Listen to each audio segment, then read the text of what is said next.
I'm Sergeant Mitchell with the U.S. Army Medical Department Recruiting. I am your healthcare recruiter. We have to talk about the process of AMEDD and what it looks like. And I know many individuals out there probably attempted to contact the AMEDD recruiter only to find out that that person is not getting back to you, is not giving you their undivided attention, and you may be getting a little frustrated. I'm going to try to break it down for you in a way that maybe it will bring a little bit of understanding. So the process of AMEDD is, as an AMEDD recruiter, we have to go out and find qualified providers, healthcare providers.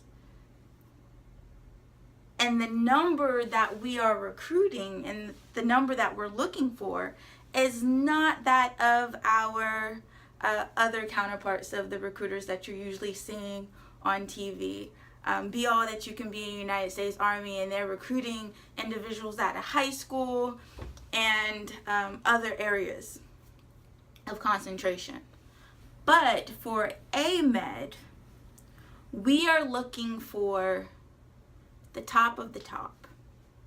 Contrary to popular belief, the Army looks for the best, not mediocrity, not barely making it, the best of the best. As a AMEDD recruiter, we're missioned, meaning Big Army asked us to go out there and find one neurologist, 2 general surgeons. Out of the many individuals that apply, only 2 of them will be selected. 2. Depending on the center, they can be missioned for different ones, maybe 3, 5. I have yet to see something over 10. Not to include the HPSP, because that tends to have a higher number, such as like 11 or so. So what does that mean for the applicant?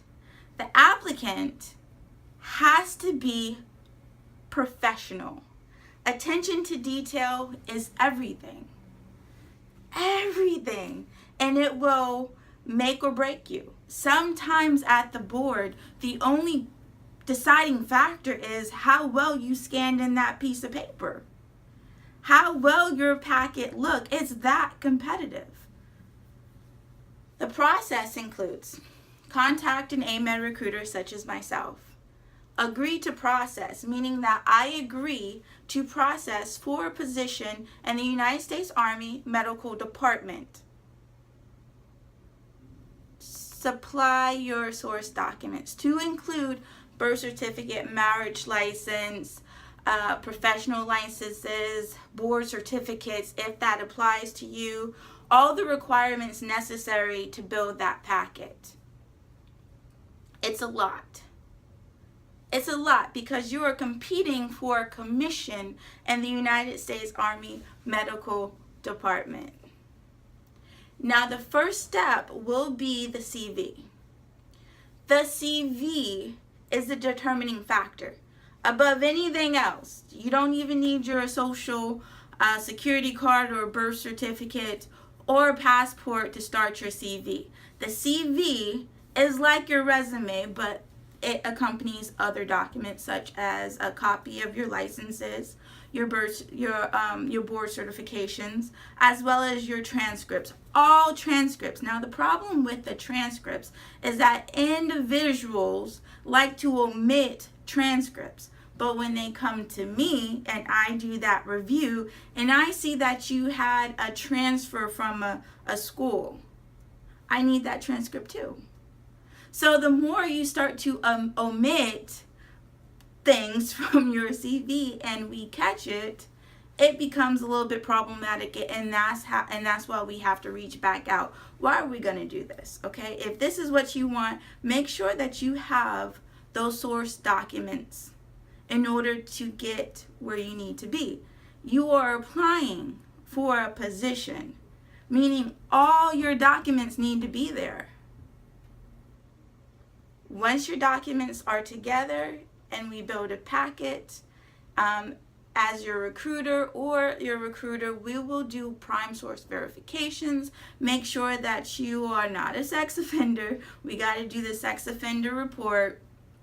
And we're doing a lot on our end to help build that CV packet. Once the CV packet is built, we then send it to headquarters for approval or disapproval, and that's where a lot of people's feelings get hurt. Their feelings really get hurt because that's when you realize that the Army is looking for the best of the best. Many individuals say, well, I've been practicing pharmacist for 11 years. That is true. However, you do not have your Pharm D. Therefore, you're not qualified. Or I have been a nurse for this many years. However, you don't have your BSN.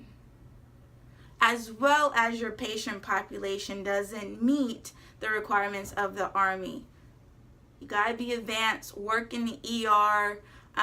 That matches your patient population, not a nursing home.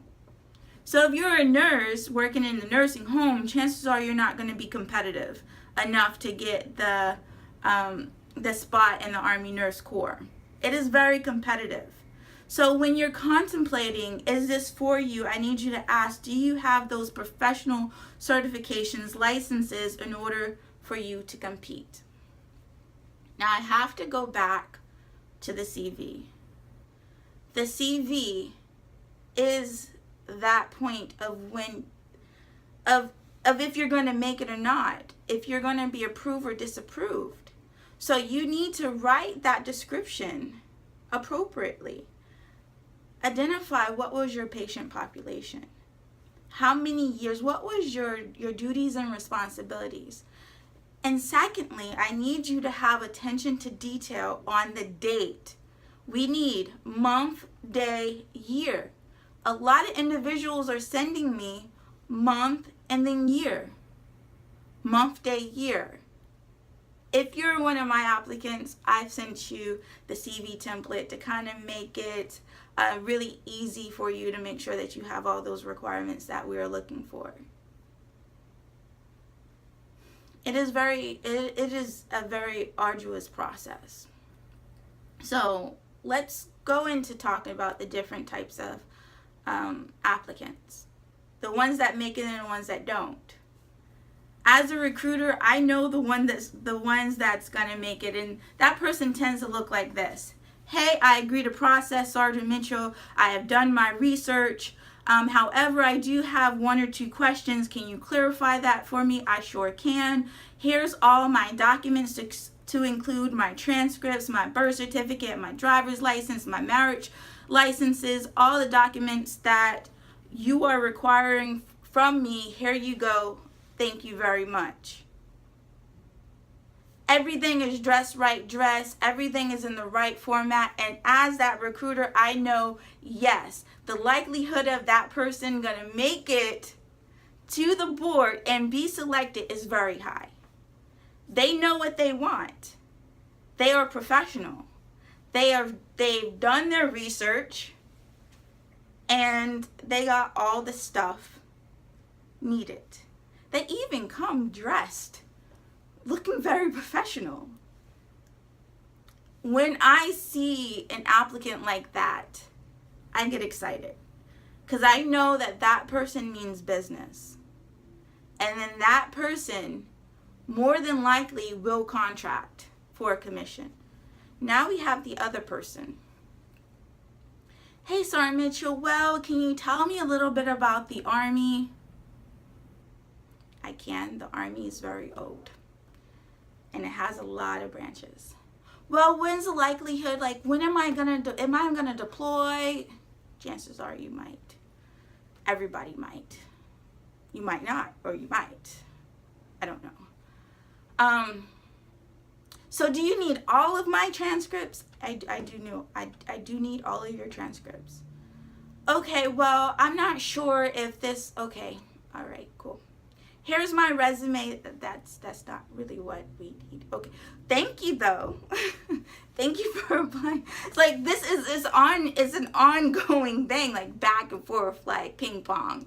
You know, one question after the next question, and right off the bat, I know that person's gonna kind of like fizzle out and might be overlooked because they require way too much attention to even figure out that this is what they want to do, and then they're not even in the AOC that we're even missioned for.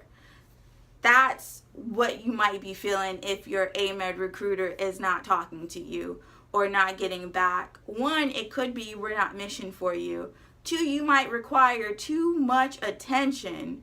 And as an AMEDD recruiter, a lot of work goes into that. So you need to, you know, be about that business. I know that's like harsh and like, you know, I need, but it's true.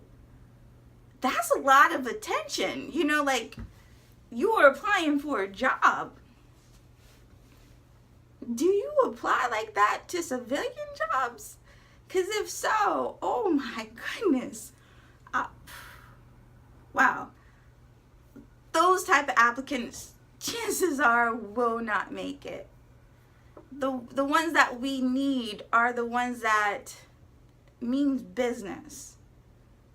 Have that motivation, that leadership skills, that full soldier concept. You know, they're able to meet height and weight. They're dedicated, they're motivated, and they know what leadership means. They do have attention to detail. They just have that quality. That's what we need.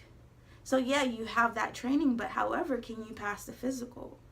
Can you lead soldiers? Are you afraid versus do you have personal courage? So we talked about the CV. So once the CV is approved and you were notified that the CV is approved, you should be already in the process of building your DCA, your digital commissioning accession application. And the DCA, you need to provide your information, okay? Do not omit any information, because you're gonna make me call you up again and be like, I need this information. It was like clearly written right there. I don't know what's going on. But nonetheless, please provide that information. And then we're gonna be in the process of hurry up and wait. That's gonna be common in the Army. Hurry up and wait. Hurry up and get your documents and then wait for the board. You want to be waiting for the board. You don't want to hurry up and then try not to miss the board. You want to get all of that stuff together, get it completed, and then wait. Wait for the board. The board's going to convene and then determine who is selected for a commission. There could be a chance that you get OML'd, Order of Merit List, meaning that you're waitlisting, meaning that we have enough qualified individuals and you're waitlisted. You just need to wait for the next FY year to come around for the new mission to be put out, and then chances are you'll be pulled from that list. That is the nature of AMEDD recruiting. It is arduous. It is time consuming. And the turnaround, meaning if you want to be in boots right away, like you contact your recruiter and then the next month you are, in boots in the Army, that's not what we are about. You might want to contact your other recruiter, your local Army recruiter, and then they will probably be able to assist you in expediting that enlistment, or possible a commission as for OCS or some sort. You got to determine what type of applicant you're going to be, and if you want it or not, and are you going to invest in that time to make sure all your documents are right. These are just some things that how the process of being an AMEDD look like and what it's all about. It is very, very arduous. And another side note, don't let your recruiter forget about you. we have a tendency of doing that. So if your recruiter didn't reach out to you, chances are you might want to reach out to him or her, because they are probably doing reports, presentations, events, suture clinics, or any other thing that USEREC requires us of, and our time is very limited. So you could fall between the cracks or whatever. Reach out to your recruiter. And secondly, let us do the job. So you're like, well, I don't qualify. Okay, well, if you don't qualify, then good luck. Like, why? I don't get it. So, like, let us recruit you. Don't shoot yourself in the foot. Apply for the position, and if you don't get it, find out why you didn't get it, and then make sure you have what you're missing. And then you can always apply again next next fiscal year. I'm Sergeant Mitchell, serving to, honored to serve. Best wishes to you on your journey.